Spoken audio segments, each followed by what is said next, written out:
ये तुम्हारे सारे डाकू, तोमर सिंह, पोपट सिंह, मनोहर सिंह, रब्बर सिंह, गब्बर सिंह, ये सारे सिंह मुझसे डरकर चूहों की तरह अपने बिलों में घुस जाया करते थे। अच्छा।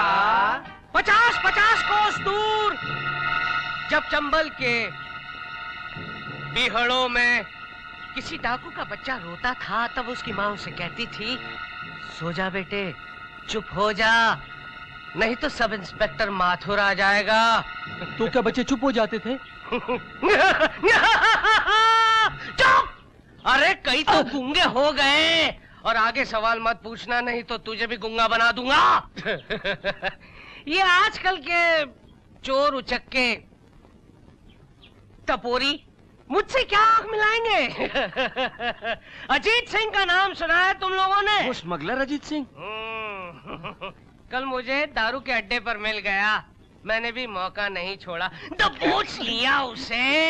पहले तो अकड़ने लगा, फिर जब माथुर साहब के 2-2 किलो के 2 हाथ 4 बार उसके चेहरे पर पड़े, तब गिड़गिड़ाने लगा, हेकड़ी भूल गया।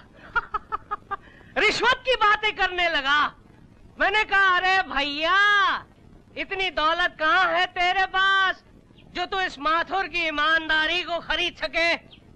पैरों में पड़ गया, गिड़गिड़ाने लगा। माथुर साहब, क्या है बे? इंस्पेक्टर विजय साहब आए हैं। वो आपको याद कर रहे हैं। उलझ गया होगा, किसी केस में उलझ गया होगा। उसकी गुत्थी मैं सुलझा कर आता हूँ, तुम लोग यहीं पे रहना है। Good morning sir. आइए आइए माथुर साहब, कहाँ हैं आप? जी वो शेर के पंजे से शिकार छूट सकता है, लेकिन हमारे विजय साहब के पंजे से मुजरिम कभी नहीं छूट सकता। यही बात मैं एक अखबार वाले को समझा रहा था। बड़ा कॉन्फिडेंस है आपको मुझ पर? टैलेंटेड लोगों पर मुझे बहुत कॉन्फिडेंस है, बहुत इज्जत करता हूँ उनकी, उनके सामने कभी नहीं बैठता। बैठिए ना। अब वही ना बात है, सीनियर जो है वो वर्दी पे लगे बिल्लों से सीनियर नहीं बनता। उम्र और तजुर्बा इंसान को असली सीनियर बनाता है। इसमें क्या शक है? वैसे बिल्कुल ठीक कहा आपने माथुर साहब। कल रात जो 4 लाशें हमारे इलाके में मिली थीं, उनके बारे में आपका तजुर्बा क्या कहता है? मेरा तजुर्बा ये कहता है कि उनके कातिल को इनाम मिलना चाहिए। अच्छा, क्यों? क्योंकि वो 4 जो थे ना, वो जुर्म की दुनिया के बहुत बड़े खिलाड़ी थे। और उनके मरने से पुलिस रिकॉर्ड की 4 फाइलें तो बंद हो गई। तो फिर आपके हिसाब से इस पुलिस स्टेशन को बंद करके किसी इनामी योजना का दफ्तर बना देना चाहिए। बुरा आइडिया नहीं है। अच्छा। Hello, inspector Vijay speaking.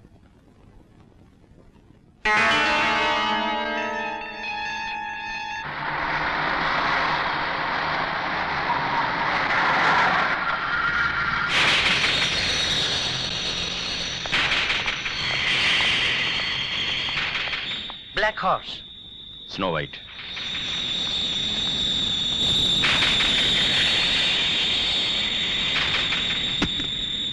Okay.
Yes. क्या? यह हो ही नहीं सकता। मेरी इजाजत के बिना कोई न्यूज बाहर नहीं जाएगी। देखिए मिस्टर, उन मासूम बच्चों के कातिल से उतनी ही नफरत मुझे भी है जितनी कि आपको। Don't waste my time. Ram Ram, सोचूं वो आदमी नहीं, कोई खूनी भेड़िया होगा जिसने फूल जैसे बच्चों को इतनी बेरहमी से कुचल डाला। राम कसम, अगर वो राक्षस मेरे सामने आ जाए तो मैं तो उसके टुकड़े टुकड़े कर दूं। कमिश्नर साहब, मनने तो लागे कि। यस विजय। सर, बच्चों की लाशों को पोस्टमार्टम के लिए भेज दिया गया है। तब तक मैं प्रेस वालों को, टीवी वालों को क्या जवाब दूं? ऊपर से फोन पे फोन आ रहे हैं और अब तो प्रेस ने पुलिस के निकम्मेपन का मजाक भी उड़ाना शुरू कर दिया है। सर, हम पूरी कोशिश कर रहे हैं। हमने सारे शहर में पुलिस का जाल बिछा दिया है।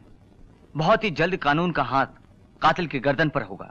मुझे यकीन है कि आप अपने मकसद में जरूर कामयाब होंगे इंस्पेक्टर साहब, पर मेरा कहना यह है कि मेरे उन मासूम और बेगुनाह बच्चों के कातिल के गर्दन में फांसी का फंदा डालने में आप ज्यादा देर ना करें। आप फिक्र मत कीजिए।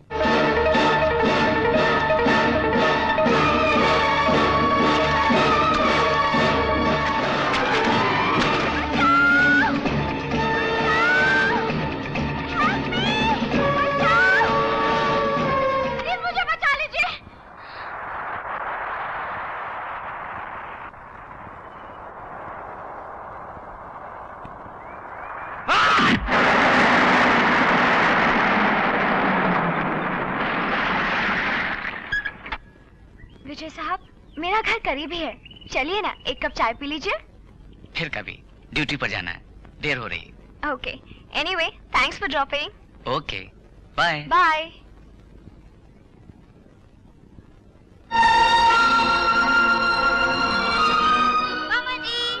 मामा जी आज हम बहुत खुश हैं। आज कॉलेज में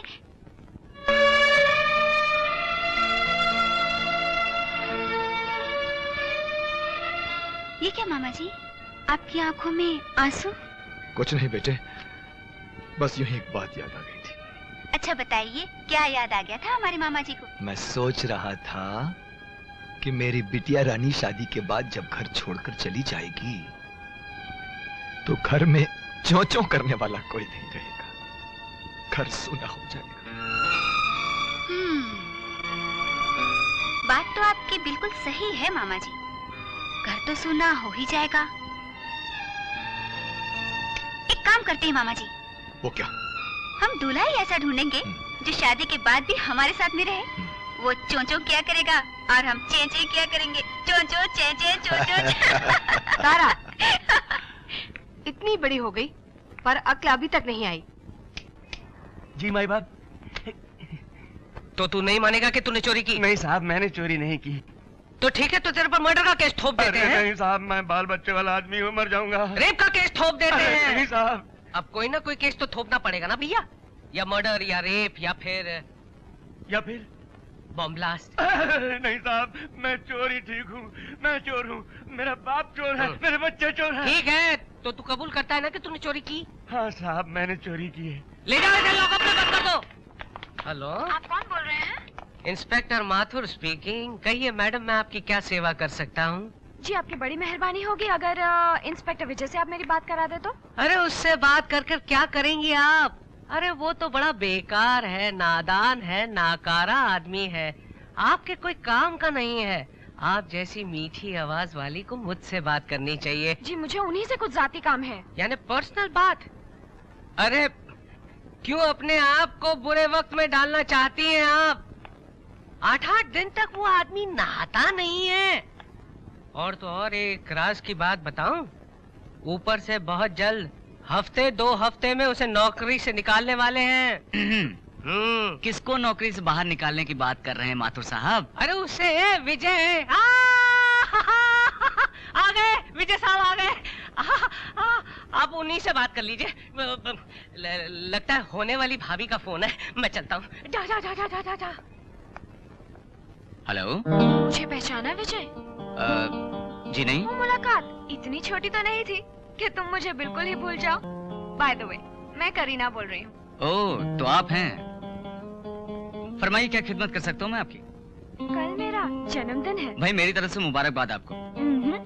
ऐसे नहीं, घर आकर मुबारकबाद दीजिए तभी कबूल होगी। सॉरी, मजबूरी है, ड्यूटी पर हूँ। आपकी ड्यूटी में इतना वक्त तो मिल ही सकता है कि आप एक दोस्त की खुशियों में थोड़ी सी देर के लिए शरीक हो जाएं। अब और कोई बहाना ना बनाइएगा। मेरा एड्रेस बहुत ही आसान है, Brar villa, bungalow number 27, Juhu Tara road. Hello. Welcome Vijay साहब, वेलकम।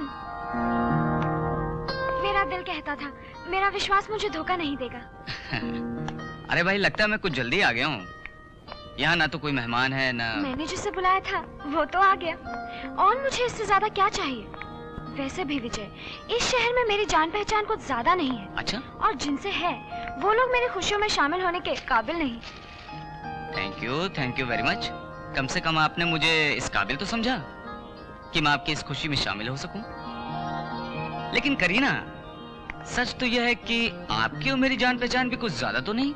मैं तो आपको तब से जानती हूँ जब पहली बार मैंने अखबार में आपका फोटो और बहादुरी के चर्चे पढ़े थे। मैंने तो वो देखते ही कह दिया था कि करीना, तेरा आइडियल इंस्पेक्टर विजय ही है। सच? क्योंकि विजय ने कपड़ों के अंदर बुलेट प्रूफ जैकेट पहन रखा था। पर तुम बीच में क्यों आई? वो गोली उसका कुछ बिगाड़ भी नहीं पाती, और मेरे घायल होने की वजह से विजय को ये शक भी नहीं हुआ कि हमला करने वालों से मेरा कोई संबंध है। तुम वाकई ही बहुत समझदार हो।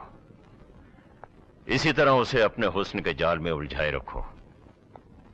हम दुश्मन को ढील जरूर देते हैं, लेकिन उसे कभी माफ नहीं करते। बिग मैन, आप बिल्कुल ठीक कहते हैं। अपने दुश्मनों को ढील तो देनी चाहिए, लेकिन उन्हें जिंदा नहीं छोड़ना चाहिए। चलिए, आज की शाम अपने चाहने वालों के नाम। चाहने वाले के नाम। Cheers.